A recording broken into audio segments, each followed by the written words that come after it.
Welcome to the lab. This is the Big Scientist channel where we explore the why so you know how.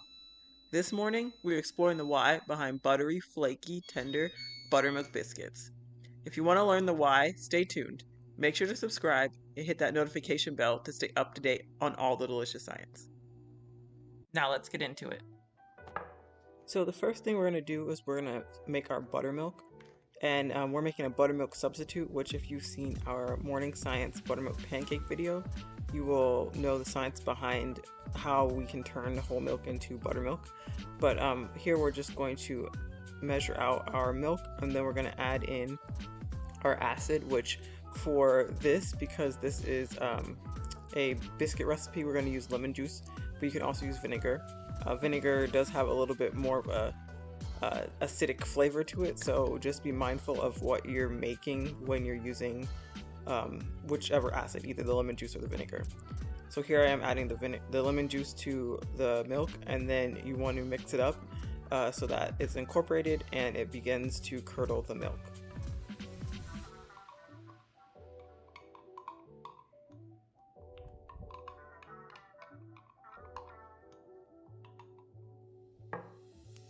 Once we have the vinegar or the lemon juice thoroughly incorporated in the milk, we're gonna go ahead and put it in the fridge. We want everything, when we're making buttermilk biscuits, we want everything, or biscuits in general, we want everything to be as cold as possible. And that lies in what we're using for our leavening, which is going to be the butter and the steam from the butter, but we'll get into more of that later. But for right now, we're going to go ahead and stick this as far back into the refrigerator as possible to make sure it's cold. And while that's in the fridge, we're going to go ahead and measure out our dry ingredients, which is going to be our flour. And we also want this to be, if we can, we want this to be cold. I did stick my flour in the fridge after I measured it out. And you do also want to sift your flour just to make sure it's aerated and there's no large clumps. This will also help with the fluffiness of your end product, your biscuit. So I do recommend sifting your flour. You don't have to, but it does yield a better, fluffier biscuit at the end. But like I was mentioning, we want everything to be as cold as possible when making biscuits. And that includes our flour, if possible. A lot of people like to store their flour in the fridge. If you store it in the cabinet, you can measure out how much flour you need and then stick your bowl in the fridge while you're preparing other ingredients. So that's what I did here. I sifted my flour and then I stuck it in the fridge and waited until I was ready to use it and pulled it out so that I could keep everything as cold as possible.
So once we've sifted our flour, we're going to go ahead and add in our leavening, one of our leavening agents, which is going to be our baking powder.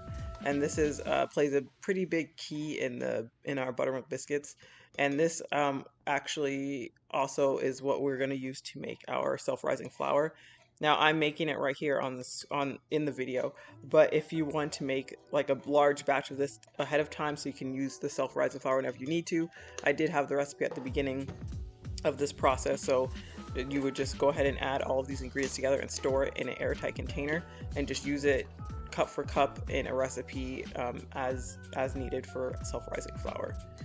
And the only other ingredient in this flour is going to be our salt. So once we add that, we're going to whisk it together so that we don't create any clumps since we just aerated our flour. We're going to go ahead and whisk it together. And then, like I said, I'm going to stick it in the fridge so that it can at least chill a little bit, so it helps maintain the temperature of all the other ingredients. Like I said, we want everything to be as cold as possible.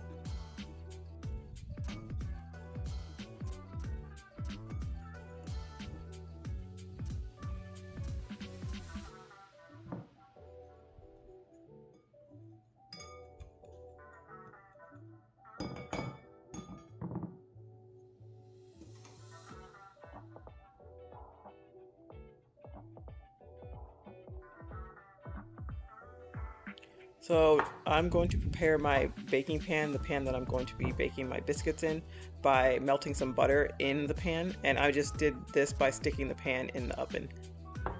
And one tip to keep everything as cold as possible is to freeze your butter. So this is a piece of frozen butter that I had in the freezer, and as you can see, it's really cold from the glass, how frosted it is. And this is important. Like I said, you want to keep everything as cold as possible, especially your butter. And so to make sure we do that, as we're not handling it too much, I'm going to go ahead and actually grate my frozen butter with the grater, and then I'm going to actually stick it back in the fridge, or the freezer actually, to make sure it stays as cold as possible after I finish grating it, because we are manipulating it here and it is going to be warming up just because I am touching it. My hands were very cold at the end of this, so it was still very cold when I finished, but we are manipulating it so it is being exposed to warmer temperatures, and like I said, I want everything to be as cold as possible. And freezing the butter and grating it is a very good way to do that. And the reasoning for this is because if we grate the butter ahead of time, when we have to rub it in to our flour, which typically is done with your hands, you would take slightly softened butter or even chop up cold butter and rub it into your flour with your fingers. And because you're using your fingers to do this, you end up warming up the butter a little bit, and that can make it less solid. It becomes more malleable, and we want these little pieces of butter to be as solid as possible. So this is why I'm grating it. So if I'm grating it ahead of time, we already have the small pieces of butter that are easy to incorporate into the flour without manipulating it much with your fingers. And you actually don't really need to use your fingers at all. So here you can see I'm almost done grating the butter, and you can see it's starting to get a little bit soft. It's still very cold, mind you, but it's starting to get a little bit soft. And this is why I was saying I wanted to grate it ahead of time and then stick it back in the fridge. And again, the reasoning why we're making sure everything is as cold as possible is because when you're making biscuits, a lot of the flaky layers that you see in biscuits, the flaky delicious layers, are coming from the butter releasing steam during the cooking process. And if the butter is too warm when it's introduced into your dough, it just kind of melts into your dough before you can bake it, and it doesn't have the ability to create those steam pockets, and thus giving you a flaky biscuit. So in order to make sure our dough stays solid, and that will help when it goes into the oven for the butter to stay intact, so when it gets in the oven, it actually releases the steam in the oven and not incorporate with the dough ahead of time, where it's going to be mixed with like the dough, so it's not going to be able to release the steam when it gets to the oven portion, is to make sure everything's cold, because if it's cold, it's not going to melt prior to getting into the oven. So again, I'm done grating, so I'm going to stick this in the freezer until it's the last moment possible before we're going to start assembling our dough. And so as you can see, this is what the grated butter looks like, just little strings of butter. But again, I'm going to stick this in the freezer, and then we'll bring it back out when we're ready to fold or rub it into our flour. So here I'm showing you the melted butter in the pan, and then here's the flour back out from the fridge. And then here is my butter straight from the freezer to the bowl. I'm not going to let it sit on the counter at all. We want this to be as cold as possible. So we're gonna dump it into our flour, and I'm using a spatula to also minimize the amount of handling I'm going to be doing with this, because again, you want everything to be as cold as possible. So I'm going to use the spatula. Since we grate it, this actually works pretty well with a spatula. You just want to fold the flour onto the butter, and this helps the butter to be coated with the flour, so it's not melting when it's being introduced, other ingredients being introduced as easily, and it also helps the flour to the butter to be incorporated to all of the dough when you coat it with the flour. And it inhibits the gluten development, because again, we don't want thick, dense biscuits. We want fluffy, light biscuits. So by coating the flour with the butter, we're inhibiting some of the gluten development, and we're also making sure the butter is evenly dispersed throughout the mixture, so that when it does bake, we get the flaky steam pockets from the water releasing from the butter all throughout the biscuit, not just in like certain pockets. We're getting that fluffiness all throughout the flaky, fluffy, delicious biscuit. And so here's my buttermilk, again, straight from the fridge, nice and cold, and I'm going to add it slowly. So even though we did measure out a certain amount, you don't want to add too much of it too quickly, because you can't take it out. So we want to make a dough, not a batter. And even though we might end up using all of it, we might end up using less of it, but you don't want to add it. You just want to be safe. You don't want to just add it pieces at a time until you have a dough that comes together. If you don't add all of it, that's fine. Just put the rest to the side, use it in something else, or discard it. But don't put it all in all at once, because you can't take it out. And this the buttermilk is actually also adding to the acidity that we need for our leavening, and the liquid we need for our leavening of the baking powder. So we're going to go into a little bit of the science of the baking powder leavening agent in a moment here, but this liquid is what's going to be activating the baking powder for to give us the additional rise that we're going to need. So we're getting leavening from our steam that's being released from the water from the butter, and then we're also getting leavening from the baking powder that we added with the liquid being incorporated from the buttermilk. So these are our two areas where we're getting the leavening from. And the leavening, again, is when you're adding something into your baked good to help it rise and give it lift. And in this case, it's the steam and the baking powder. And see, as you can see here, I just mixed it until a dough has come together. And I didn't use all of the buttermilk, which is fine. And like I said, the less manipulation with this, the better, because we want everything to be cold. And at this point, my dough is still pretty cold to the touch, which is what we want. We want our butter to stay intact until it gets into the oven to release its steam to create those flaky layers.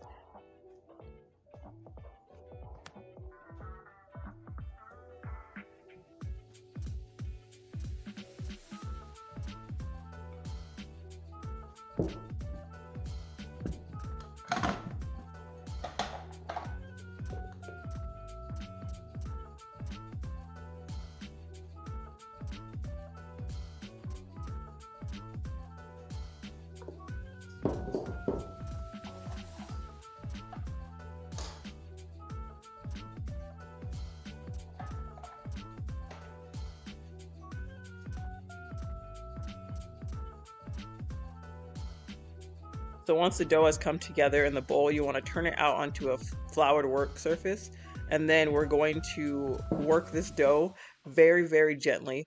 So we don't want to knead this like we would a bread dough. We don't want to develop too much gluten. Gluten will make the biscuits very tough and dense. What we want is a light, fluffy, airy biscuit. This is why we're trying to keep this as cold as possible, so the butter can release its steam in the oven, and also so that we don't incorporate or we don't develop too much gluten. So in order to do this, in order to get this dough to where we need it to be with all the layers without overworking it, is you want to pat it very gently. We're just gonna fold and pat very, very gently. The less manipulation, the better, because the less we're gonna warm it up and the less we're going to develop the gluten. So here I'm just adding some flour, and then we're going to pat it down and give it a few folds. So I folded it once, pat it, fold it twice, pat it, and see, I'm just barely pressing it down after each fold. This is the third fold, and then we're just going to pat it. And you want to add flour just so it's not sticking to the work surface or your hands, but again, you don't want to work it too much. So here's 4, pat it, 5, and as you can see, it's just 1 or 2 pats down after each fold. 6, just quick press. 7, just a quick press, and then once you fold it a few times, we can go ahead and start shaping it to a place where we're going to start cutting out our biscuits. So I did it 7 times, and we're gonna then press it down to about an inch to a half an inch thick, and then we're going to start cutting our biscuits. And when you cut your biscuits, you want to make sure you're just pressing straight down. You're not twisting, because if you twist, you risk messing those layers up that you just created. And these layers are going to create some of the flakiness that you see when in buttermilk biscuits, the flaky layers. That's kind of what we did here with the folding and then patting down. We were creating some of those layers. And then again, the cold butter will also help create more layers as the steam escapes in the oven. So this at this point, this dough is still pretty cold. Excuse me. We want to keep it cold, so it's important to work quickly also at this point. So I'm just trying to press this into a rectangle that I can cut some even biscuits out of. And this biscuit cutter, you can use between 2" to 1.5 inches, 2.5 inches, just depends on how big you want your biscuits. And I actually decided to go a little bit smaller, so this was a 2.5 inch round, and I went down to a 2 inch. So we'll get those cut. And when you're cutting your biscuits, you want to make sure you're dipping your whatever you're using to cut, even if it's a glass, you want to make sure you're dipping the rim in flour so that it's not sticking and dragging through the dough, because that will also mess up your layers, and we don't want that. We did all of this folding for a reason, so we don't want to mess up the layers.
Once all the biscuits have been cut out, now you can arrange them in your pan, and it's best to have them touch just a little bit. This helps them when they rise to keep their structure and rise upward instead of toppling over. So just let them touch just a little bit and arrange all of your biscuits in the pan, and then we're gonna go ahead and pop them in the oven.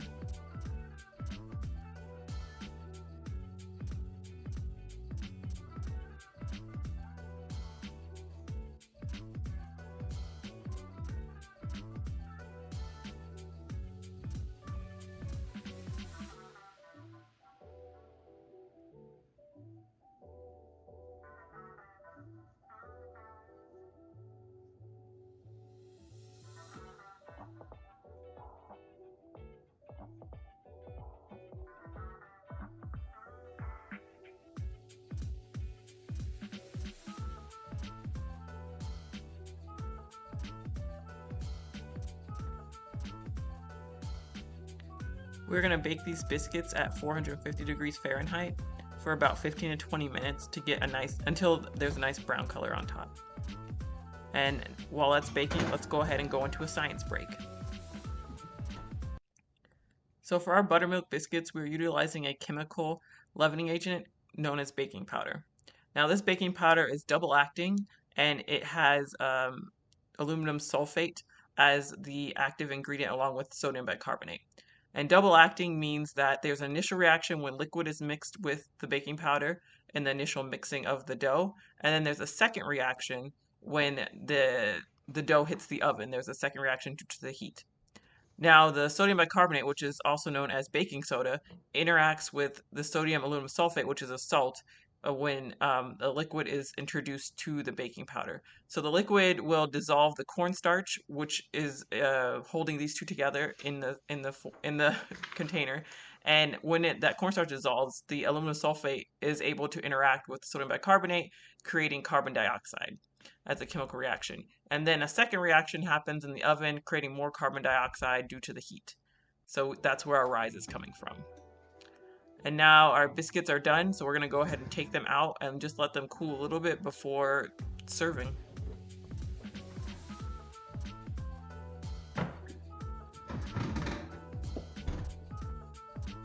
And here it is, the final result.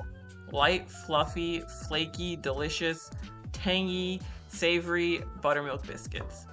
These biscuits are great with gravy or plain, with jelly, anything you want to put on these that you can think of, you can, and they're delicious by either way. So please subscribe, hit that notification bell to stay updated on all the delicious science, and let us know, have you tried making buttermilk biscuits? Did you enjoy learning the science behind buttermilk biscuits? Was there anything that surprised you about the science behind buttermilk biscuits? We love to hear what you think and your responses, so please drop us a comment. And until next time, happy baking!